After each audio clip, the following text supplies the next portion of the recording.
Hello and welcome to Flack Attack, the only news show where if we mention ISIS, we're probably talking about Archer. Here are this week's top stories that I care about. First, in superhero news, a Deadpool movie has finally been confirmed. It's set for February 2016 and will probably star Ryan Reynolds. Because if anything is proven to make for successful comic book movies, it's casting Ryan Reynolds in a pivotal role.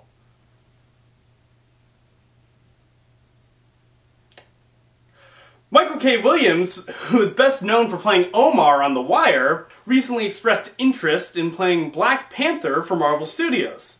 Which is awesome, because if that casting happens, we'll finally have an answer to the age-old comic book question of who would win in a drug war between Heimdall and Black Panther.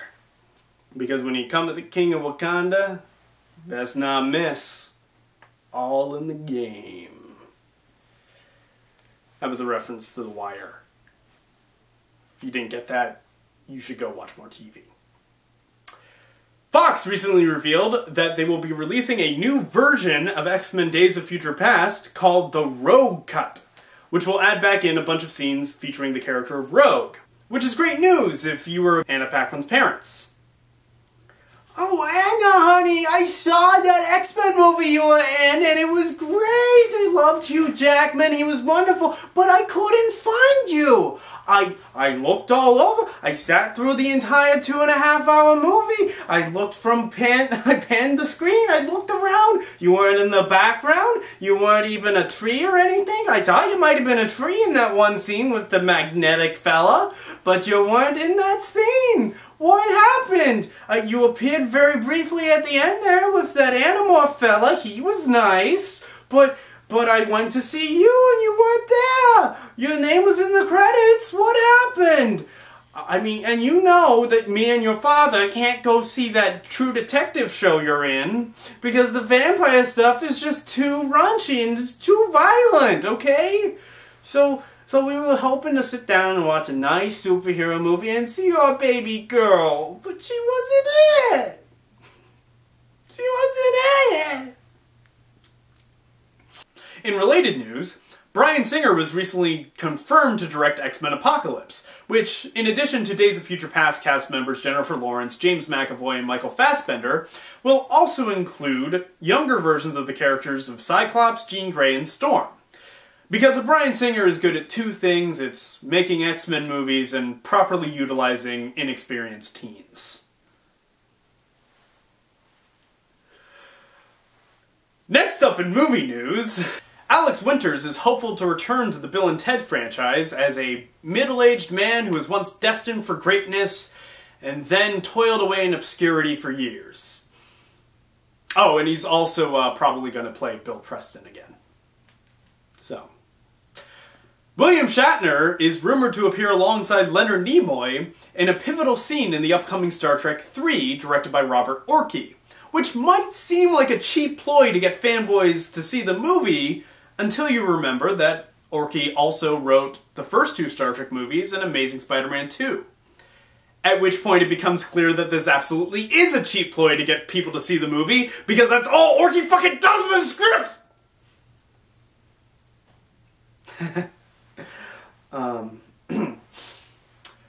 Next, in television news, Fast and the Furious director Justin Lin was recently confirmed to direct the first 2 episodes of the next season of True Detective, which will also star Colin Farrell, Vince Vaughn, and Rachel McAdams.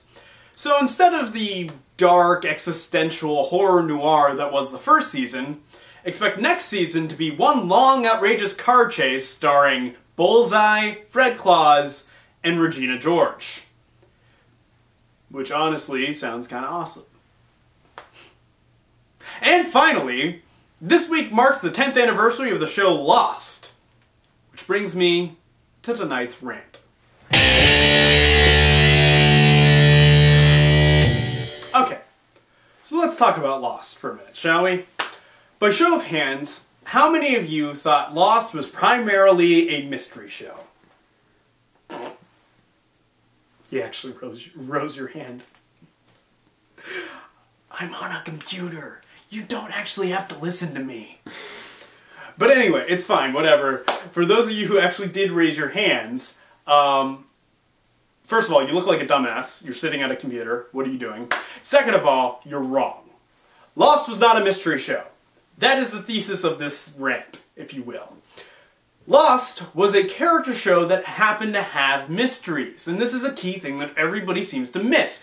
Because the reason that people didn't like the finale of Lost was not because it wasn't a good finale. In fact, to my mind, it's one of the better finales that that show possibly could have had. No, the reason they don't like Lost, or the reason they don't like that finale of Lost, is because it didn't answer anything. Like, really, in fact, if anything, and I will agree with you, it leaves you with more questions. Like, how did they create an afterlife? What is that cork thing in the middle of the island? Why does the island start sinking as soon as they uncork it? Is there a bathtub that the island is floating in that it's going to sink down? And yeah, it's weird. It doesn't make much sense, but the thing is, that's okay that it doesn't make sense because Lost was, like I said, not a mystery show. It was a wacky, weird, genre sci-fi action-adventure show with really, really solid characters. And the whole thing about the island was not, what is the island, where is the island, who owns the island, it doesn't matter. None of that mattered. The whole point of the show was that the island is just a device to let the characters grow and change and have arcs. Something that a lot of other television shows, especially at that time, just didn't do. Lost had character arcs that were more impressive than some novels. Okay, like, for instance, one of my favorite arcs to point to when I talk about Lost is Sawyer. Sawyer is the only badass character in fiction who got character development, who got depth, who learned to love, and all this other stuff, and became more badass. He became more badass. He didn't become like a whiny, like whatever. He didn't become too morally upstanding. Like even Han Solo becomes less badass in Return of the Jedi when he falls in love with Leia, and he doesn't become like if he's up here on the badass scale, he goes down to here. Okay, I'm not saying Han Solo like goes down that much, but Sawyer starts out here on the badass scale and then goes up to here once he learns to love and once he stops being a scoundrel and all that other stuff. That's crazy!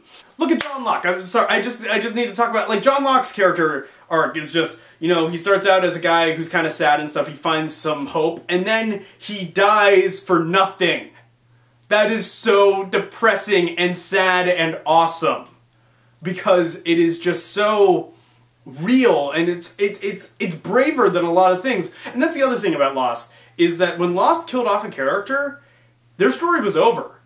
Okay, yeah, Mr. Echo, Libby, whatever. But no, for the most part, everybody else, like, they knew exactly when to kill off characters. It was the smartest show about killing off characters that I've ever seen. Oh, well, Boone is kind of boring and weird. He's dead. Shannon's kind of annoying. She's dead. Michael has nothing to do now. Bye-bye, left the island. And so on and so on. Like, George R.R. Martin could learn a lot by watching Lost to see when characters need to die. Oh, and also, speaking of dying, okay. The Flash Sideways Purgatory universe, and by the way, that's where the Purgatory comes in. The island was not Purgatory, people. They were not dead the whole time. They are only dead in the Flash Sideways, which only existed in Season 6. Okay? Okay? So stop telling the lie that they were dead the whole time. I've seen this not just from my friends who didn't really watch the show, but from TV and movies. Anytime somebody references Lost, they're like, oh, I think they were dead the whole time. No! They were not dead the whole fucking time! They're only... Sorry, that was a tangent. Point is that the finale works because it is their purgatory, it is their afterlife and stuff, which allows for this beautiful curtain call of all these characters that we learn to love throughout the entire series. So yes, we don't really get much of a conclusion on all the mysteries on the island, but we get this perfect wrap-up of all of the characters and all of their stories, and it's beautiful, and they're in the church, and they all get to come back from the dead, except for Mr. Echo, because he didn't want to live in Hawaii at all, even for one single scene that took place in a fucking church, but whatever. But everybody else is there, even Libby, and they all live, well, die happily ever after. And that's really nice. So yeah, no, the glowy cave didn't make sense. And the Flash Sideways up until the finale, with character arcs and like other stuff, if you really break it down, it doesn't really make any sense because like how are they doing some of the things if it's the afterlife? But for the most part, Lost was just this really fun, interesting journey that you got to watch 14 different characters and counting. 14 at the beginning, and it multiplied over each season. That were fully fleshed out, 3D, realized characters go through this beautiful journey of wacky sci-fi bullshit. And that's great. The most important part of your life was the time that you spent with these people. That's why all of you are here. Nobody does it alone, Jack. You needed all of them, and they needed you.